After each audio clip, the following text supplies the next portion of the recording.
My name is Ken Smaltz. I am the founder and executive director of the Smaltz Foundation, founded in July of 2013.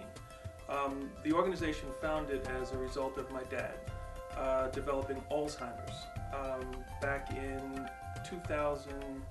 1999-2000. He had it for roughly somewhere around 4 or 5 years before we started the foundation. But it developed primarily surrounded around the fact that when he developed it in my community, we didn't have access to information. And if it wasn't for a woman who works at the Parker Jewish Institute, who was instrumental in providing me with so much information having to do with my father, who was a veteran.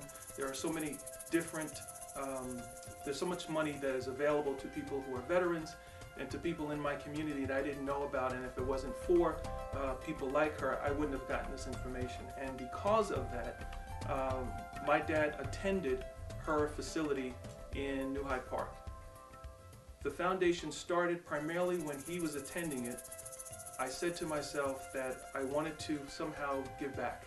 I wanted to somehow see how we can help people who were going through the same thing that I was going through, and it was Martha's suggestion that we started a scholarship at Parker Jewish in my dad's name.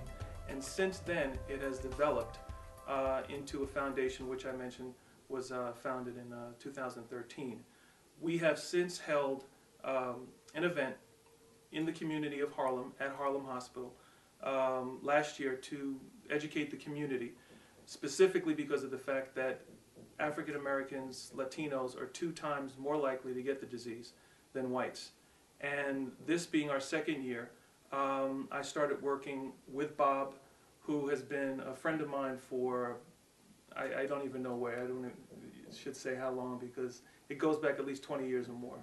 And Bob, he can say so for himself, but we became introduced to this because he has some family members in his family who've developed the disease. Well, I had the same experience as we did. We found that many of our friends were having the same experience of having parents who suffered from Alzheimer's and maybe even lost them.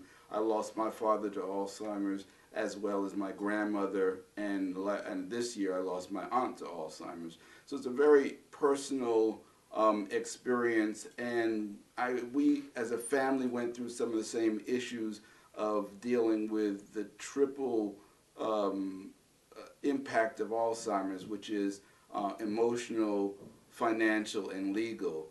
It's unlike any other disease in that, for the most part, it's not covered. All the expenses that you have are primarily not covered by most health plans. So families have to bear the expense on their own or find resources in some way or capacity. And so while you're dealing with that, families are also dealing with the emotional issue of having a loved one who is losing their mental capacity and dealing with that as well. So I wanted to join Ken because while I had a number of friends who did this, he's the first one who actually jumped up and said, I need to do something about this.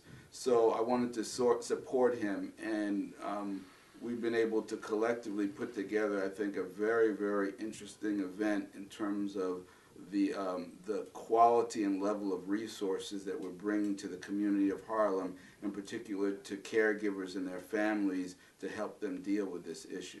We have some of the top officials from New York State, New York City, and the top legislator involved in legislation around caregiving and aging coming to the event. We have top doctors talking about it. We have panels talking about adult day centers in Harlem and exposing people to them. We have somebody from the Veterans Administration who's going to talk about that. We have someone who's going to talk about the issues in the lesbian and gay community as well, who have additional issues in terms of dealing with this problem. And so we've created, I think, a very, very comprehensive event, but most of all we'll be talking about stress management, dietary issues, and just how to cope with it. And I think the most important thing this event does is give people who are dealing with it an opportunity to know that they're not alone. There are other people going through the same issues. And if we can share some resources that help ease their burden, I think that we've done a very, very good thing. Harlem Hospital has been a great partner with them, and we expect that this event will continue to be an annual event. And right now we want to make sure that people share the word, because in our community it's at an epidemic level, and every time we talk to someone, they either have a family member going through it or they know someone who is. The event is taking place on the 14th of November at Harlem Hospital, 509 Malcolm X Boulevard. From 8 a.m. to 9 a.m. is registration, and then 9 to 3 is the program. And most importantly, it's a free event. It's open to everyone. Seats are limited, but it is a free event. We ask that people register by going online to www.smaltzfoundation.org. That's SMALTZ foundation.org. Or you can register by phone by calling 347-949-8820.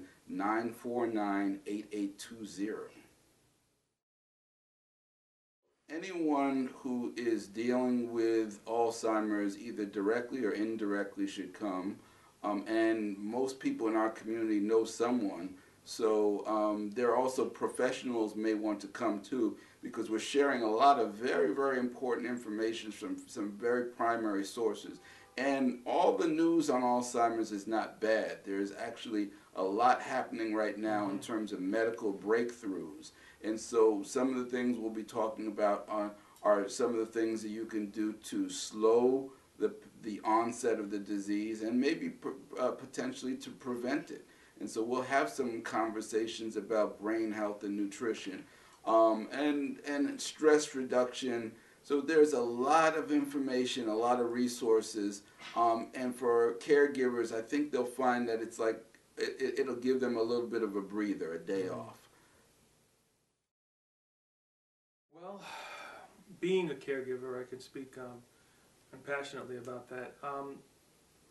Financially it could be pretty tough. I was lucky. My dad had not just one but 2 pensions, and he was also a veteran. And there are services that are offered to veterans by the name of care and assistance. That was something, once again, I didn't know about. So financially it was pretty tough. Emotionally, it's very tough. Not only for a father and a son, a mother and a daughter, a spouse. When someone who you love and who has raised you and has always had and provided all the answers to you, and then all of a sudden you end up going from a son to basically caring for someone like he cared for you. And people used to say to me all the time, how different is this than caring for a child? And the only difference is that a child is consistently learning. When you have Alzheimer's, your mental capacity is diminishing every single day. And so not only financially, emotionally, and just just looking at it from a perspective of a person who has to take care of his own life, take care of bills and get things done within the course of a day, and still have to come home and care for this person, which, if you know anything about caring for a person who has the disease, it's a 24-hour kind of a job. So it's just a very tough thing to go through.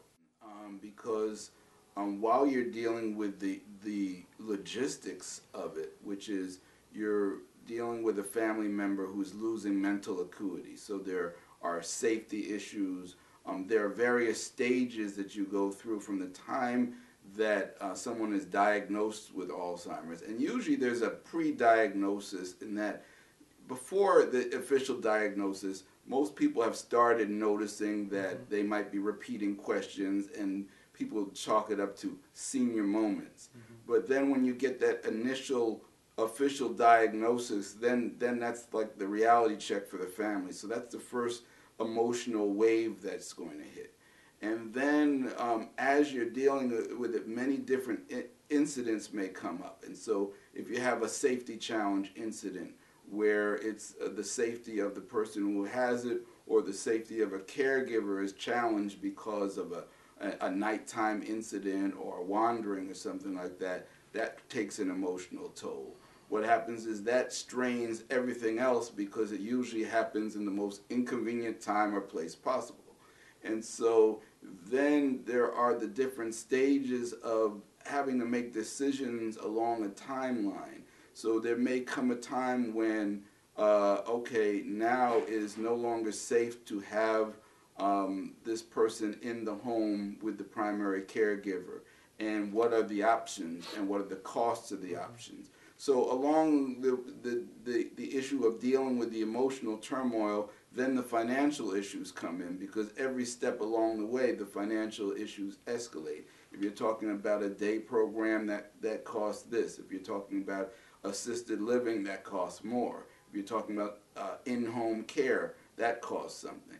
And so there's the challenge of dealing with the logistics, and then there's the challenge of seeing the person who you've loved for many years, and you're gradually losing their sense of personality. And so it is a struggle to stay in there and deal with personal emotions while juggling with all these issues. And yet it's also rewarding in that Ken and I have graduated, so to speak. We went through the whole process to the loss of our loved one, and I think we were able to look back and say we did things that contributed to the quality of the end of our dad's lives. And that's very, very rewarding to know that at the end, even in losing his mental acuity, he had a good quality of life. My dad played the piano right up to the last day. There were things, those little moments that you treasure that make it all worthwhile.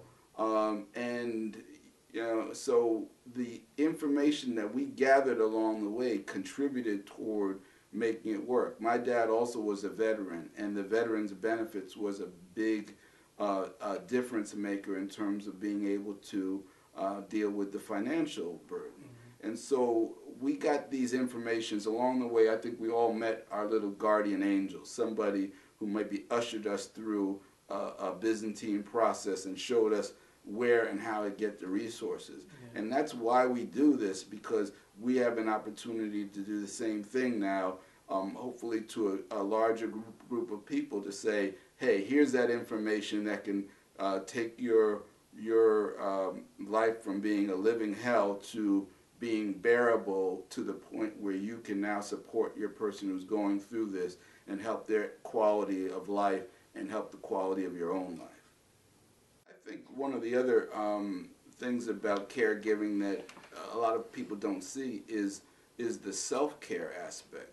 The pressures and the stresses on a caregiver can be so overwhelming that caregivers get caught up in it, and they often don't account for the emotional changes that they're going through and the emotional challenges. And this is where it can become very, very, very challenging.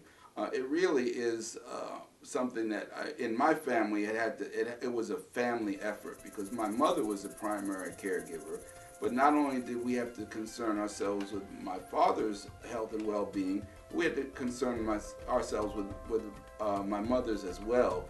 And there's a tendency as a primary caregiver to go through, I'm not doing enough, and then there are just the issues of the emotional challenge of having someone not recognize you. There's so many changes that the primary caregiver that can go through, and it's incumbent on the rest of the family, who may be secondary or tertiary caregivers, to be able to support that person.